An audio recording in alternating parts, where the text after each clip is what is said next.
Avis vascular centre మన దేశంలోనే the best varicose vein hospital.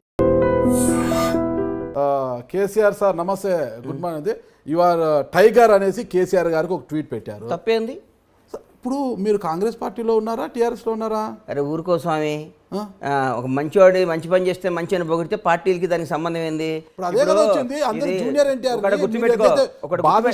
గుర్తుపెట్టుకో, చెప్పండి. అవతల పార్టీ ఉన్నాను, యువతల పార్టీ ఉన్నాను, ఆ ఇంట్లోనే ఇంట్లో ఉన్నాడు కదా. మంచిని మంచి అనాలి, చెడుని చెడు అనాలి. నా కొడుకు తప్పు చేసినా నా కొడుకుని తిట్టాలి. పక్కోడు నాకు శత్రువు కొడుకు మంచి పని చేసినా పొగడాలి. పొగిడితేనే క్యారెక్టర్. ఊరికే వాడు మంచి చేసినా కానీ అని తిడితే అది రాజకీయ వెట్ అవుతుందండి. ఓకే, మరి స్టిక్కానే ఉండాలి కదా, నిలబడాలి కదా. కేసీఆర్ గారిని టైగర్ అన్నప్పుడు నిలబడాలి కదా. అంటే జూనియర్ ఎన్టీఆర్ ఫ్యాన్స్ నుంచి వ్యతిరేకత రావడం, జూనియర్ ఎన్టీఆర్ గారు మళ్ళీ ట్వీట్ చేశారండి. జూనియర్ ఎన్టీఆర్ టైగర్ అంటూ మళ్ళీ ట్వీట్ చేశారు కదా. గుర్తుపెట్టుకో అన్న, ఒకటి నువ్వు గుర్తుపెట్టుకో. నా ఎన్టీఆర్ గారి ట్వీట్కి, కేసీఆర్ గారి ట్వీట్కి, విజయసాయి రెడ్డి గారి ట్వీట్కి నువ్వు ఇట్టిట్ అనేదానికి దేనికి ఏ విధమైన సంబంధం లేదు. నంబర్ 1, కేసీఆర్ గారు నేను ఆ రోజు ఎందుకు చేశానంటే, నేను ఆ రోజు నారాయణపేట ఏదో పని నుండి వెళ్తే, నారాయణపేట పక్కన మా పొలం ఏదో రిజిస్ట్రేషన్ ఉంటే పోయేస్తుంటే అక్కడ రైతులతో మాట్లాడితే వాళ్ళ ఆనందం, ఆ సస్యశ్యామలో, ఆ వాటరు ఏందా, నీళ్ళ పంచాయతీ ఏంది, నీళ్ళు ఎట్లున్నాడు, మనకి బేఫికర్ సార్, ఒక 2-3 ఏళ్ళు వర్షాలు లేకున్నా ఏం కాదు సార్ అని మాట్లాడుతుంటే, ఈ కేసీఆర్ గారు వచ్చిన తర్వాత ఆ డెవలప్మెంట్ చూసి బై గాడ్ ఇంకో ఇంటెన్షన్ కూడా లేదు నాకు. కేసీఆర్ గారు మీరు టైగర్, ఎందుకంటే అట్టడుగుపోయిన తెలంగాణ, కష్టాల్లో ఉన్న తెలంగాణ, బీటులు బారిన తెలంగాణ, దాహత కోసం ఎదురు చూస్తున్న తెలంగాణ, ఫ్లోరైడ్ బాధితుల తెలంగాణ, ఇన్ని తెలంగాణను మంచో చెడో విడిపోయినాక ప్రతి ఒక్కళ్ళు సస్యశ్యామలం తెలంగాణ. సస్యశ్యామలం, నేను only I'm talking about lands, agriculture, water. అంతేగాని మీరు కేసీఆర్ నచ్చాడా, అవినీతి లేదా, ఇవన్నీ నువ్వు 100 క్వశ్చన్లు వేసి తిరకాసి పెట్టి శకుని క్యారెక్టర్ నా ముందు చేయకు. శకుని లాగా చేయకన్నా, నేను వాస్తవంగా చెప్తున్నా. నేను ఆగన్నా, కేసీఆర్ గారు ఆ ఆప్షన్లో నచ్చి సార్ వాళ్ళ రైతుల్లో ఆనందం చూసి కేసీఆర్ సార్ టైగర్ అని పెట్టా. అంతేగాని దాని వెనకాల ఒక స్కెచ్ చేసి, దానికి ఒక మాస్టర్ ప్లాన్ వేసి, దానికి ఒక బోర్డు మీటింగ్ పెట్టి, నీలాంటి 10 మంది సలహాలు తీసుకొని బొక్క పెడతాను. సలహాలు తీసుకోలేదు, జూనియర్ ఎన్టీఆర్ గారికి మళ్ళీ అంటే పాపం వాళ్ళ ఫ్యాన్స్ హీరో గారు అన్నారని ఫీల్ అయ్యారు. ఎన్టీఆర్ అనేవాడు నా హీరో, నాకు ఎప్పటికీ నాకు ఆ రెస్పెక్ట్, ఆ గౌరవం ఉంటుంది. నా ప్రాణం పైన నేను ఎన్టీఆర్ గారిని కామెంట్ చేయటం అట్లా చేయను, నాకేం అవసరం అండి. మెగా ఫ్యామిలీకి మీరు చాలా దగ్గర ఉంటారు కాబట్టి, కేసీఆర్ గారు మెగా ఫ్యామిలీని చాలా గౌరవిస్తుంటారు కాబట్టి అందులో ప్రసోదితో పొద్దున్నే తీసుకొచ్చి మెగా ఫ్యామిలీ దగ్గర కాబట్టి ఎన్టీఆర్ దూరమా అంటే, ఒకటి దగ్గర ఉంటే ఒకటి దూరం ఉండాలనా? అదే కదా జరుగుతుంది. ఎవడండి చెప్పింది మీకు? అదే కదా జరుగుతుంది. అరిగిపోయిన గ్రామ్ ఫోన్ రికార్డు లాగా నేను ఎప్పుడు ఫ్రెష్ గానే ఫ్యామిలీ దగ్గర ఈ ఫ్యామిలీ దూరం డిసైడ్ చేయడానికి నేను ఎవరు కాదు, నేను ఒక జర్నలిస్ట్ గా ఎట్టాడుతాను. ఏ ఫ్యామిలీ దగ్గర ఏ ఫ్యామిలీ అంటే, నాకు ఎన్టీఆర్ తో నాకు శత్రుత్వం ఉందా? నేను ఒక సినిమా తీయలా, ప్రభాస్ అంటే నాకు ఇష్టం, నేను ఒక సినిమా తీయలా, మహేష్ బాబు అంటే నాకు గౌరవం, నాకు ఒక మెగా ఫ్యామిలీ అంటే అభిమానం, అట్లా ఎన్టీఆర్ అంటే కూడా అభిమానం. నాకు ఒక ఫ్యామిలీతో దగ్గర ఉంటే ఒక ఫ్యామిలీకి దూరం కాదు కదా. నువ్వే కాదు, పోసాని ఫ్యామిలీకి ఎందుకు దూరం కావాలనుకున్నారు? పోసాని చావు మామూలుగా ఉండదు, అది ఇది మాట్లాడారు కదా. పోసానికి నాకు చావు మామూలు దూరమేం కావాలని నువ్వు మాట్లాడుతుంది నా హీరో గురించి. ఎన్టీఆర్ అనే వాడి గురించి దగ్గర నుంచి నేను లబ్ధి పొందా. ఎన్టీఆర్ గారితో నేను 2 సినిమాలు తీసా. ఎన్టీఆర్ గారితో నాకు ఒక రిలేషన్ ఉంది. ఎన్టీఆర్ గారితో నాకు బంధం ఉంది. ఎన్టీఆర్ గారితో 2 బ్లాక్ బాస్టర్ సినిమాలు తీసా. ఒక సినిమా సూపర్ హిట్, ఒక సినిమా బ్లాక్ బాస్టర్ హిట్. అది సినిమాలో పెట్టుకోవాలి స్వామి, వ్యక్తిగత ఎందుకు వస్తారు? సినిమాలో వ్యక్తిగతంగా వచ్చానా? అవును, పోసాని చావు మామూలుగా ఉండదంటే చెప్పడానికి మీరెవరు? నువ్వు ఫస్ట్ ఇది కట్ చేశారంటే నేను నూరుకొని చెప్తున్నా. కట్ చేయండి. ఫస్ట్ నీ మానసిక పరిస్థితి బాలా.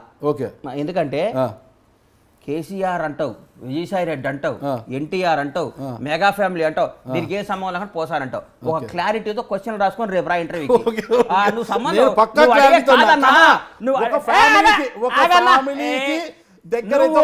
దూరం అన్నారు కదా, దానికి వివరాలు చెప్తున్నా నేను.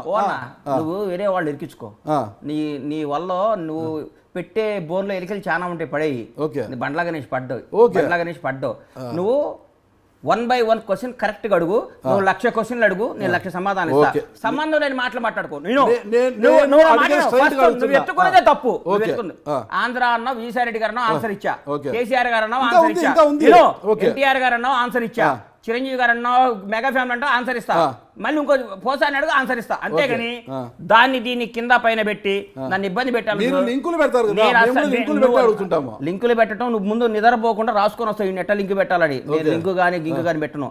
నువ్వు 9 దాకా నీ ప్రోగ్రామ్ ఎట్టగొట్టాలని చూసా, మళ్ళీ నన్ను తిడతావు, నన్ను మనకున్న రిలేషన్ తో మళ్ళీ నేను వచ్చి నేను ఒప్పుకున్నా. నేను ఎందుకు అన్నానంటే ఒక ఫ్యామిలీకి దగ్గర ఉంటే ఒక ఫ్యామిలీకి దూరం అయినట్టు అన్నారు కదా, దానికి సీక్వెన్స్ ఇది అన్నాను. అసలు ఎన్టీఆర్ ఫ్యామిలీ ఏంది, మెగా ఫ్యామిలీ ఏంది, నువ్వు మాట్లాడే మాటలు ఏ ఇష్యూలో అన్నాను, ఏ ఇష్యూలో అన్నాను అడగవే. మీరు చెప్పండి ఆ ఇష్యూ ఏంటో మీరు చెప్పండి. నేను అన్నాను కదా పోసాని గాని ఎందుకు ఆ మాట అన్నారు మరి? ఆ ఫ్యామిలీ కూడా ఒక ఫ్యామిలీనే కదా, ఆ ఫ్యామిలీకి ఎందుకు దూరమైన? చెప్పండి. ఒక తల్లిని ఆ రోజు ఒక తల్లిని కామెంట్ చేశాడు కాబట్టి, ఒక అమ్మని మనకి ఏం సంబంధం, మనకి జన్మనిచ్చి మనకి తన పాలు ఇచ్చి తన బిడ్డలను మోసి 9 మాసాలు కానీ బతకండి రా నాయనని పంపిస్తే మన అమ్మమ్మని ఏం చేసిందండి? అమ్మని తిట్టడం అవన్నీ తిడితే ఆ రోజు హట్ అయ్యి అన్నా కానీ నాకు అంతేగాని నువ్వు బండ్లాగా నిమిషం కోపమంటే నన్ను తిట్టు, నన్ను కొట్టు, నన్ను. కానీ మా అమ్మ నాయన ఏం చేశారు సార్? ఎప్పుడైనా బియాండ్ ద లిమిట్ మనం కొట్టుకోవాలి కానీ మన అమ్మల్ని మన జన్మనిచ్చినందుకు మన అమ్మ నాయనను మన కడుపును పుట్టిన మన పిల్లలకి ఏం బాధ్యత? తప్పే అది, ఎవరు అంతేగాని నాకు పోసాని ఆ విషయమే విభేజించా.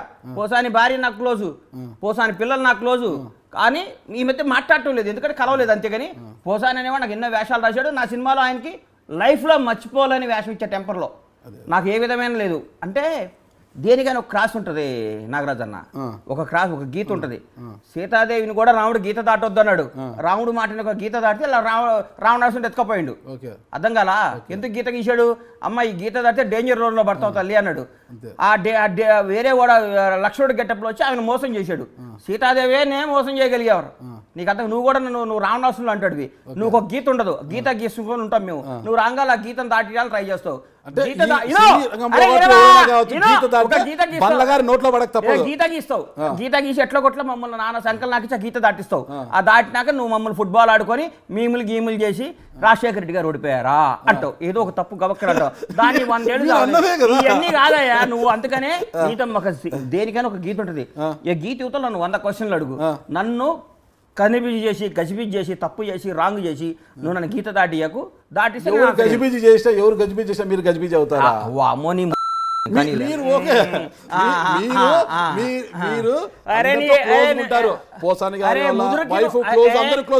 పూరి గారు ఫ్యామిలీ కూడా చాలా క్లోజ్. అంటే క్లోజ్ ఉంది కాబట్టి కొద్దిగా ఇలా అంటుంది, కొద్దిగా లూజ్ టాక్ కూడా చేస్తుంటారు అప్పుడు క్లోజ్ కాబట్టి. ఇప్పుడు పూరి అవునండి, పూరి జగన్నాథ్ పూరి ఆకాశ్ అవునా? మరి పూరి గారు ఎందుకు స్పందించారు? 4 జాగ్రత్త పెట్టుకో, 4 ఉన్నంత వరకు మాట. ఆయన కూడా స్మార్ట్ గా వార్నింగ్ ఇచ్చారు మీకు. అస్సలు లేదు. పూరి చూపెట్టమంటారా? అసలు తీసుకోండి బాబు, అసలు తీసుకోండి, అసలు తీసుకోమంటారు. పూరి నిన్న కూడా పూరి ఏం మాట్లాడుతావు? 4 జాగ్రత్తగా పెట్టుకో. అరే నీకు ఇచ్చిండేమో పెట్టు, లేకపోతే ఆ ఇంటర్వ్యూ బందేగా. పూరి అనే బండ్లాగా నీకు వార్నింగ్ ఇవ్వకపోయిందంటే నీకు బందేగా నేను చెప్తున్నా. మీ పేరు ఎత్తకుండానే వార్నింగ్ ఇచ్చాడు. మీ పేరు ఎత్తకుండా స్మూత్ గా వార్నింగ్ ఇచ్చాడు.